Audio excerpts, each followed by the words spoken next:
Well, if you're a fan of American history, I think this is a book you'll enjoy. I love reading history, be it of ancient past or more relevant times, I guess.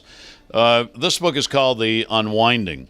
It's not a new book. It's been out for about 3 years, but it's as relevant today as when the day that it was first published.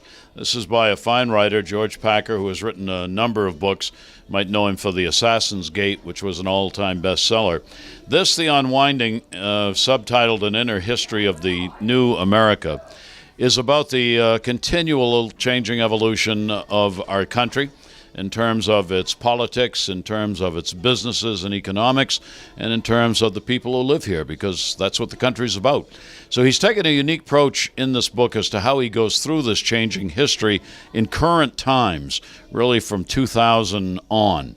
He has taken individuals, both involved in politics, people just citizens working at different places in the country, and he has woven their lives through what's going on a national and an international basis, how it affects them and how they have affected the changes in American history. It's a gripping read.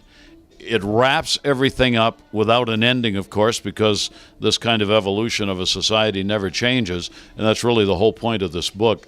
But the evolution that we're in right now, the negative side of it, I think is highlighted more than a positive side of it in this book, especially as to the politics of our current time and how we got here, and the class and monetary distinctions in our society that appear to be growing rather than shrinking, and the racism that has never left our society.